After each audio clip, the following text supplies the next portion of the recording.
Look around you. Every single person in this room has encountered them. Those rare individuals who walk into a space and command attention without saying a word. The ones who speak and everyone leans in to listen. The ones who lead and others naturally follow. What makes them different? What invisible force causes people to treat them like leaders? You've asked yourself this question, haven't you? Maybe while watching someone younger than you get promoted faster. Maybe while observing a colleague with less experience being sought out for advice. Maybe while wondering why some people seem to effortlessly attract opportunities, while others remain invisible. The answer isn't what you think. It's not their education. Plenty of highly educated people get ignored. It's not their position. We've all seen managers who can't lead. It's not their talent. History is filled with gifted individuals who never reach their potential. The truth is both simpler and more profound. People treat you like a leader when you embody specific behaviors that trigger automatic respect in the human brain. When you consistently demonstrate these behaviors, people can't help but see you as a leader. It's hardwired into our psychology. Think about the last time you automatically treated someone like a leader. Not because they demanded it, but because something about them commanded it. What did they do differently? How did they carry themselves? What subtle signals did they send that your brain instantly recognized as leadership material? Today, I'm going to reveal these behaviors to you, not just describe them. We're going to understand them at such a deep level that you'll never look at leadership the same way again. More importantly, you'll never look at yourself the same way again. But first, we need to address the greatest myth about leadership, that it's something you're born with. This lie has kept millions of potential leaders trapped in mediocrity. I'm not a natural leader, they tell themselves. I don't have the leadership gene. Let me be clear, it's not in your DNA. It's in your decisions. Every person who's ever been treated like a leader learned specific behaviors that triggered respect in others. And if they could learn these behaviors, so can you. Consider the behavior that makes people treat you like a leader can be developed. Every single one, just like you learn to walk, talk, and read, you can learn to demonstrate the behaviors that command respect and inspire followership. The key word here is demonstrate. Because leadership isn't about what you claim, it's about what you demonstrate. It's not about what you say you'll do, it's about what you consistently do. It's not about the potential you have. Let me share something powerful with you. In every organization, there are two types of leaders. The first type has a leadership position but struggles to get people to follow them. The second type has no official title but has people constantly seeking their guidance and support. The difference? The first type was given a position. The second type mastered the behaviors we're about to discuss. The first type has authority on paper. The second type has influence in reality. When you master these behaviors, something remarkable happens. People start treating you differently. They begin to seek your opinion more often. They start to include you in important discussions. They naturally turn to you during challenges, not because you demanded these things, but because your behaviors commanded them. But here's what most people don't understand. These leadership behaviors aren't about manipulation or playing politics. They're about becoming the kind of person others genuinely want to follow.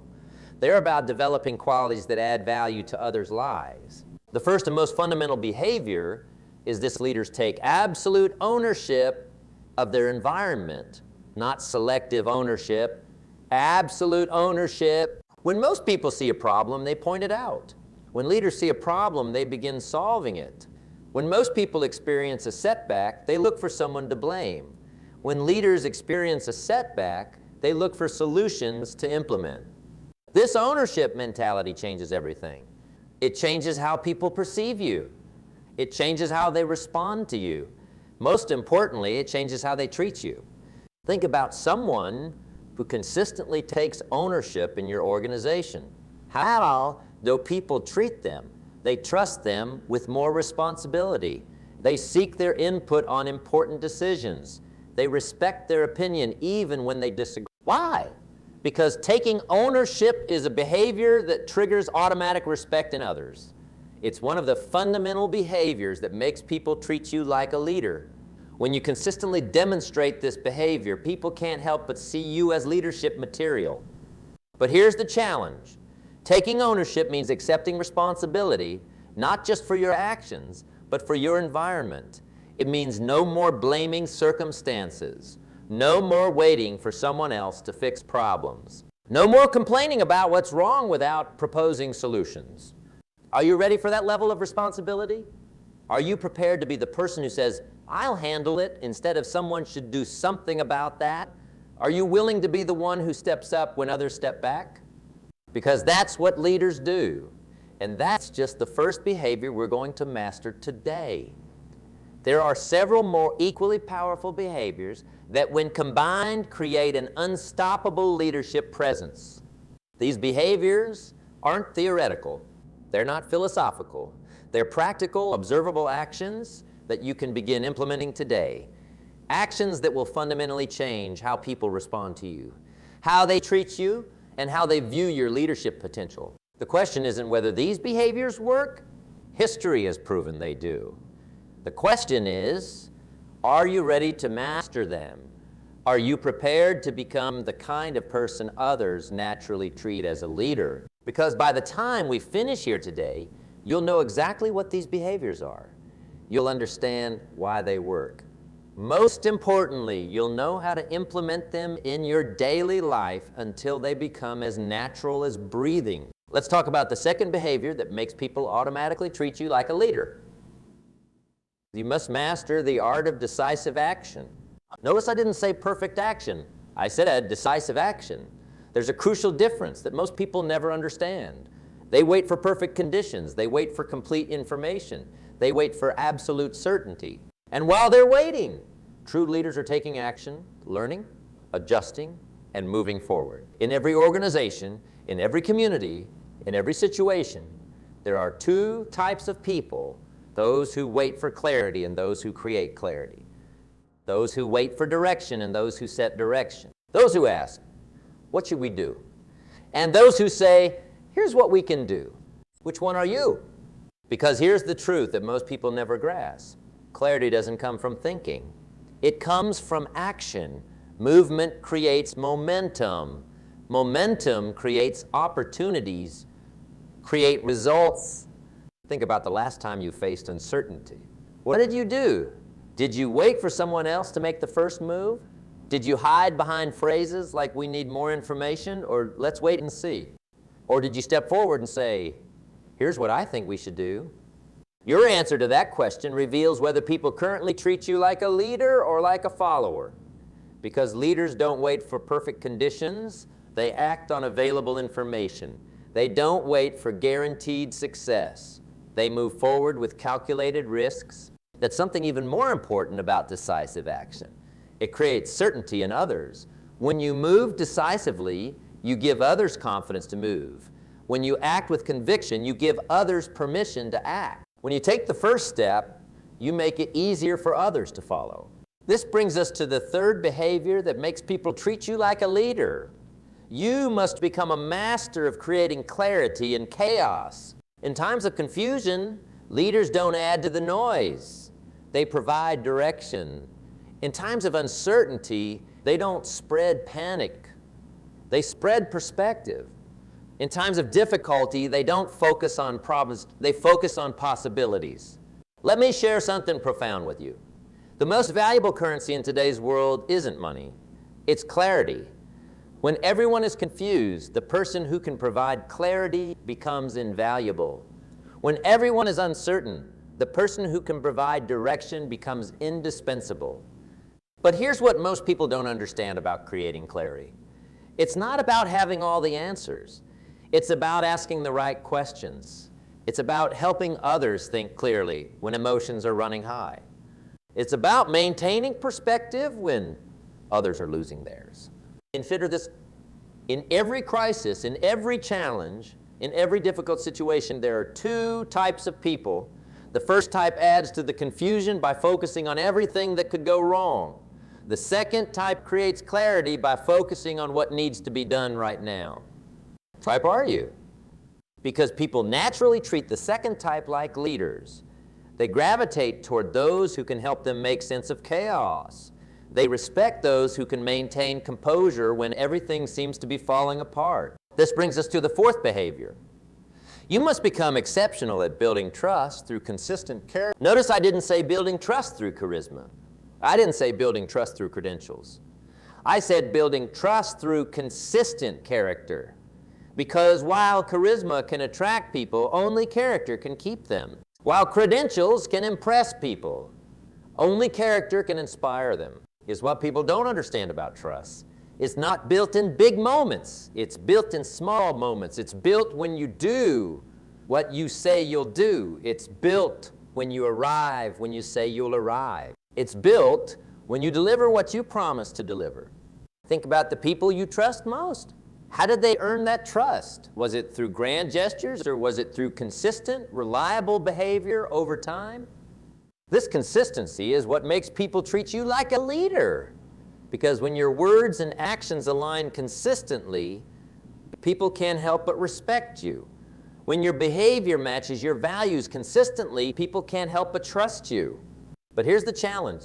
Consistency isn't exciting. It's not flashy. It doesn't get attention or headlines. It's about doing the right thing day after day, especially when no one is watching. Are you willing to be that consistent? Are you willing to do what needs to be done? Not just when you feel like it, but every single time? Are you willing to hold yourself to a higher standard, not just when it's convenient, but always? Because that's what leaders do. That's why people treat them like leaders. Not because they're perfect, but because they're predictable in their commitment to excellence. This brings us to the fifth behavior. You must master the art of elevating others. Here's a truth that will transform how people treat. Your power as a leader isn't measured by how high you can climb. It's measured by how many people you can lift. Those people focus on elevating themselves. They chase titles, they pursue recognition, they seek validation. But true leaders, they focus on elevating others, they create opportunities, they share recognition, they give away credit. Think about the last time someone believed in you before you believed in yourself. Think about the last time someone saw potential in you that you couldn't see. Think about the last time someone gave you an opportunity you didn't think you were ready for. How did that make you feel about them? How did that change how you treated them? Because here's what happens when you consistently elevate others. They don't just follow you, they champion you. They don't just respect you, they advocate for you. They don't just work with you, they work for your success. But here's what most people don't understand about elevating others. It's not about being nice. It's about being invested. It's not about making people feel good. It's about making people grow. It's not about avoiding difficult conversations. It's about having them in a way that builds people up instead of tearing them down. Consider then, every interaction you have a choice. You can focus on proving your own value, or you can focus on bringing out the value in others. You can focus on showcasing your own abilities, or you can focus on developing abilities in others. Which choice makes people treat you like a leader? Because when you consistently choose to elevate others, something remarkable happens. People don't just work for you. They work to live up to the potential you see in them. They don't just follow your direction. They pursue your vision. They don't just do their jobs. They fulfill their purpose. This is the power of becoming someone who elevates others. It's not just about what you do. It's about what you inspire others to do. It's not just about who you are. It's about who others become because of your influence. The sixth behavior that makes people treat you like a leader goes against everything society has taught you about success. It's called embracing productive discomfort. Most people spend their lives avoiding discomfort. They stay in their comfort zones. They stick to what they know. They do what's easy. But here's the truth. No one ever became a leader by staying comfortable. Every single person who's ever been treated as a leader had to learn to be comfortable with being uncomfortable. They had to learn to embrace the challenges that make others retreat. They had to learn to step forward when others stepped back. Think about it. Every significant growth in your life came through discomfort. You learned to walk by falling down. You learned to read by struggling with words. You learned to succeed by failing first. Discomfort isn't the enemy of growth. It's the price of growth. But here's what separates leaders from everyone else. They don't just endure discomfort. They seek it out. They don't just accept challenges. They pursue them. They don't just deal with difficult situations. They use them as opportunities to grow. When was the last time you deliberately put yourself in a situation that made you uncomfortable? When was the last time you volunteered for a project that scared you? When was the last time you spoke up when staying silent would have been easier? Your answer reveals whether people treat you like a leader or like someone avoiding responsibility. Because leaders understand that their comfort zone and their growth zone never overlap. They understand that their influence grows in direct proportion to their willingness to embrace discomfort. This brings us to the seventh behavior. You must master the art of strategic presence. Most people think presence is about being seen, but true leadership presence is about being remembered. It's not about making noise. It's about making impact. It's not about demanding attention. It's about deserving attention. Here's what most people don't understand about presence. It's not about how much you speak. It's about how much weight your words carry. It's not about how often you're seen. It's about how much value you bring when you are seen. Think about someone whose presence you respect. What makes them different? Is it how much they talk? Or is it how much wisdom they share when they do talk? Is it how often they're seen? Or is it how much impact they make when they are seen? Strategic presence means knowing when to step forward and when to step back. It means knowing when to speak and when to listen. It means knowing when to lead from the front and when to lead from behind. But here's the challenge. A strategic presence requires tremendous self-control. It requires the discipline to hold back when others are rushing forward. It requires the wisdom to speak last when others are competing to speak first. It requires the confidence to be silent when others are filling the air with words. Are you ready for that level of self-control?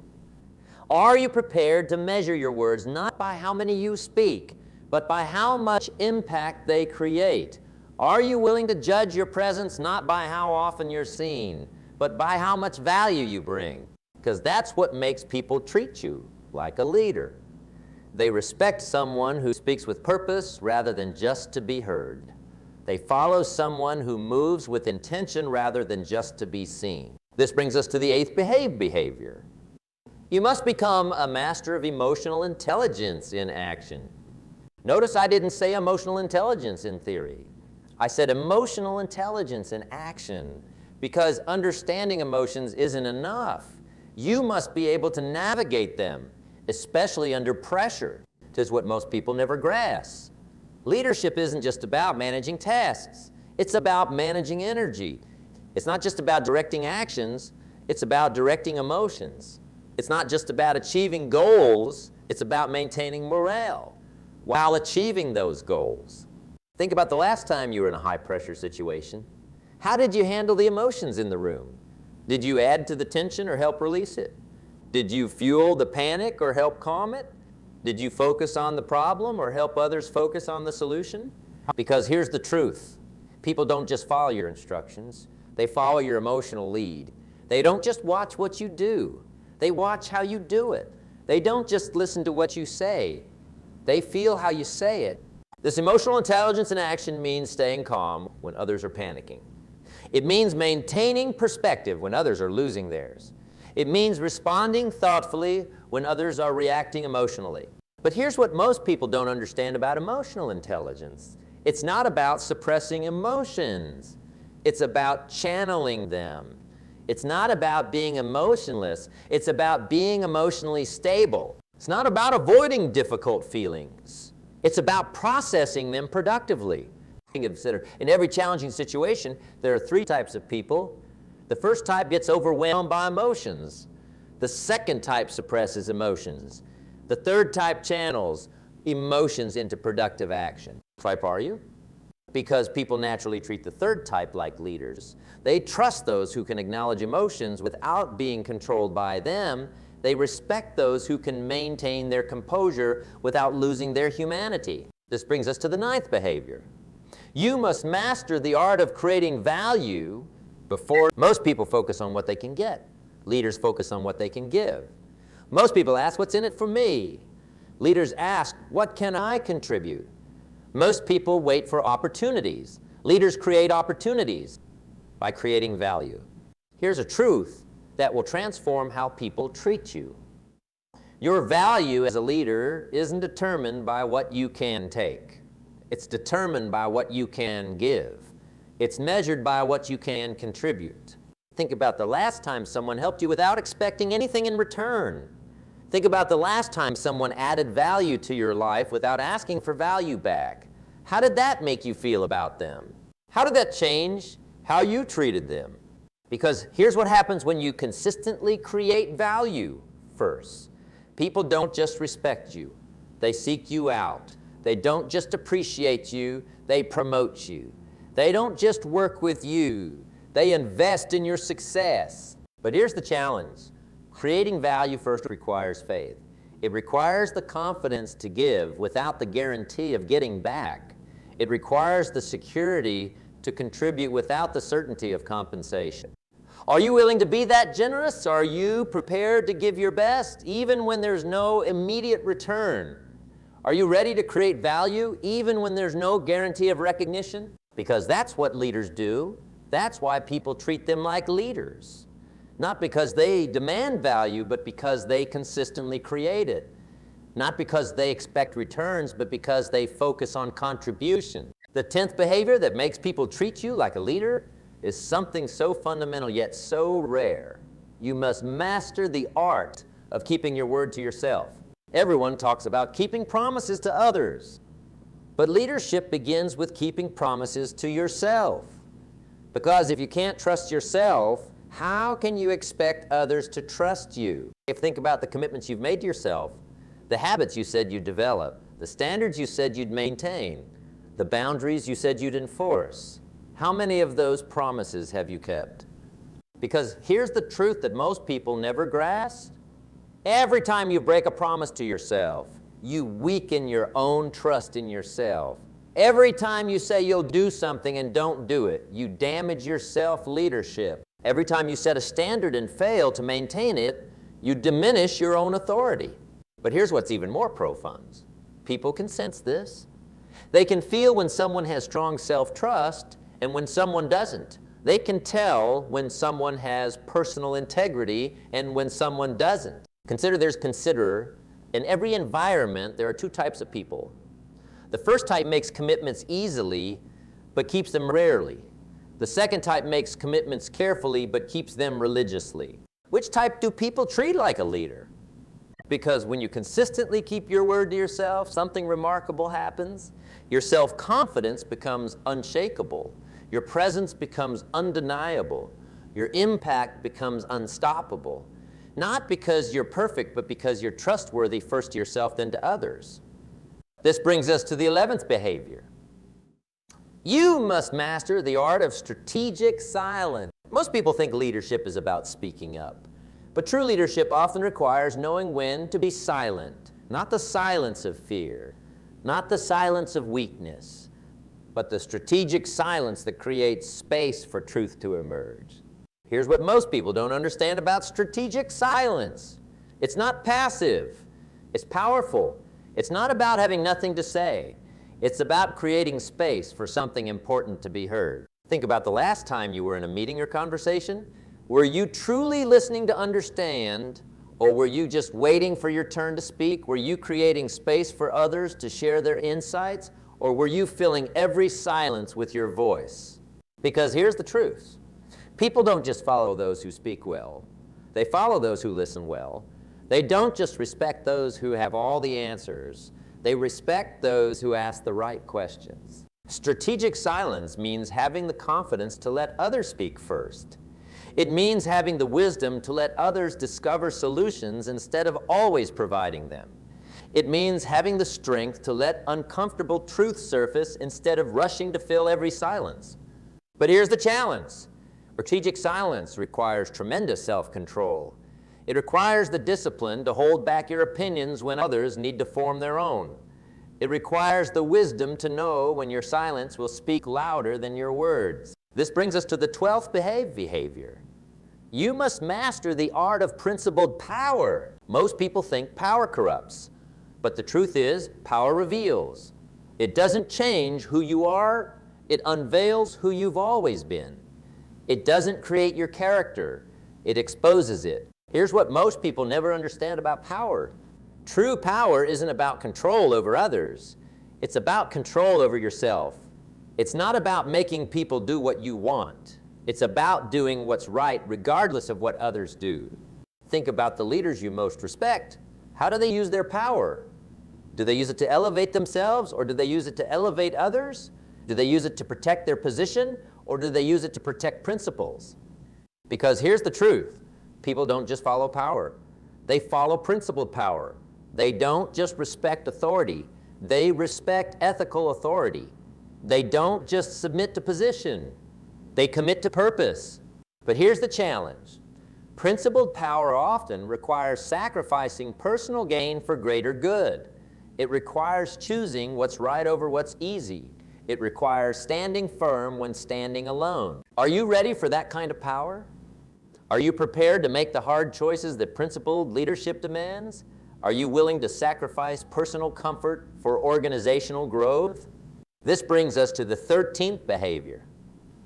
You must master the art of strategic forgiveness. Most people think leadership is about being tough, but true leadership often requires being tough enough to forgive. Not the forgiveness of weakness that overlooks accountability, but the strategic forgiveness that promotes growth and learning. Here's what most people don't understand about strategic forgiveness. It's not about forgetting mistakes. It's about learning from them. It's not about lowering standards. It's about raising people's ability to meet them. Think about the last time someone gave you a second chance. Not because you deserved it, but because they saw your potential to learn from the mistake. How did that change your commitment to them? How did that transform your dedication to growth? Because here's the truth. People don't just follow those who never make mistakes. They follow those who know how to handle mistakes. They don't just respect those who are perfect. They respect those who help others learn and grow from imperfection. Strategic forgiveness means knowing when to hold people accountable and when to help them learn. It means knowing how to maintain high standards while understanding that reaching those standards is a journey, not an event. But here's what makes this behavior so powerful. When you master strategic forgiveness, you create an environment where people aren't afraid to take initiative. They're not paralyzed by the fear of making mistakes. They're energized by the opportunity to learn and grow. Consider that every organization, there are two types of leaders. The first type creates an environment of fear where mistakes are punished.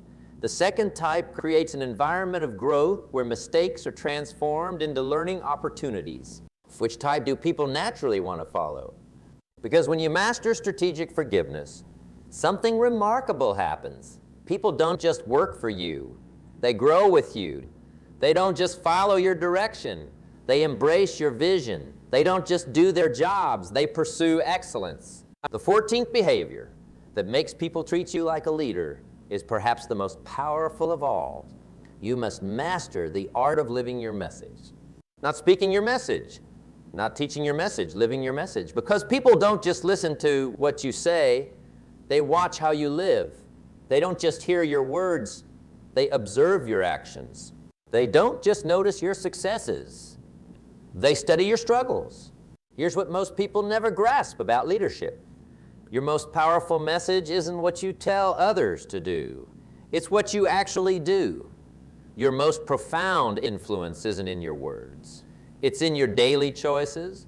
Your most lasting impact isn't in your presentations. It's in your presence. Think about the leaders who have most influenced your life. What made their impact so powerful? Was it their words alone? Or was it the alignment between their words and their actions? Was it their position? Or was it their authenticity? Because here's the truth. People don't just follow instructions. They follow examples. They don't just respect positions. They respect demonstrations. They don't just believe words. They believe behaviors. But here's the challenge. Living your message means no more gaps between what you say and what you do. No more teaching one thing and living another. No more expecting from others what you don't expect from yourself. Are you ready for that level of authenticity? Are you prepared to hold yourself to the same standards you hold others? Are you willing to be the living demonstration of everything you teach? Because that's what makes people treat you like a leader. Not your words, but your example. Not your position, but your authenticity. Not your authority, but your integrity. This brings us to the final, culminating behavior. You must master the art of continuous transformation. Most people think leadership is a destination, but true leadership is a journey of continuous transformation. It's not about reaching a certain level. It's about growing at every level. It's not about becoming perfect. It's about becoming better. Here's what most people don't understand about transformance. It never ends.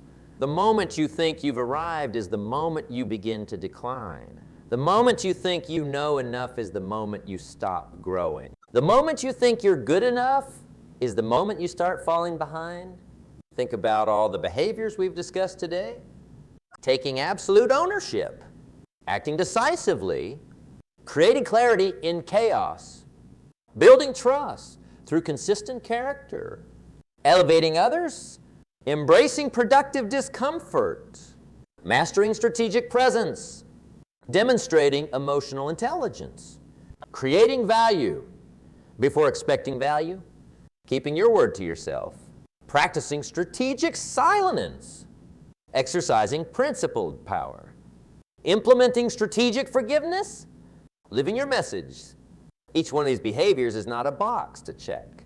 It's a skill to master, not for a day, not for a week, but for a lifetime. Each one is not a destination to reach, but a path to walk. Each one is not a task to complete, but a transformation to undergo. But here's what makes this journey so powerful. As you master these behaviors, you don't just change what you do. You change who you are. You don't just improve your skills, you transform your character. You don't just enhance your capabilities. You elevate your presence. And as you transform, something remarkable happens. People don't just treat you like a leader. They become inspired to become leaders themselves. They don't just follow your direction. They follow your example. They don't just respect your position. They respect your journey. Consider this. Right now, in this moment, you have a choice. You can continue as you are, doing what you've always done, getting the results you've always gotten. Or you can begin a journey of transformation that will change not just how others treat you, but who you become. The behaviors I've shared with you today aren't theoretical concepts. They're practical pathways to transformation. They're not just ideas to consider, they're actions to take. They're not just principles to understand. They're practices to master. Every person who's ever been treated as a leader started exactly where you are right now. They made a decision. They committed to a journey. They embraced transformation. The question isn't whether these behaviors work. History has proven they do. The question isn't whether you can learn them thousands before you have proven you can. The question is, are you ready to begin? Because here's the ultimate truth about leadership. It's not about being perfect. It's about being committed to growth. It's not about never failing. It's about always learning. It's not about having all the answers. It's about being willing to find them. As you leave here today, remember this. The world doesn't need more position holders. It needs more true leaders. It doesn't need more authority figures. It needs more authentic examples. It doesn't need more managers. It needs more transformational influences. You have everything you need to begin this journey. You have the behaviors that make people treat you like a leader. You have the understanding of how to implement them. You have the awareness of what needs to change. The only question that remains is, will you do it? Will you take these behaviors and turn them into habits? Will you take these principles and turn them into practices? Will you take these concepts and turn them into character? Because when you do, you won't have to ask people to treat you like a leader. Your presence will command it. Your actions will inspire it. Your character will ensure it. The journey begins now. Not tomorrow, not next week, not when conditions are perfect, but right now, in this moment, with your next decision, your next action, your next choice. The leader you're capable of becoming is waiting on the other side of your commitment to these behaviors. The influence you're capable of having is waiting on the other side of your dedication to this transformation. The only question is, are you ready to begin?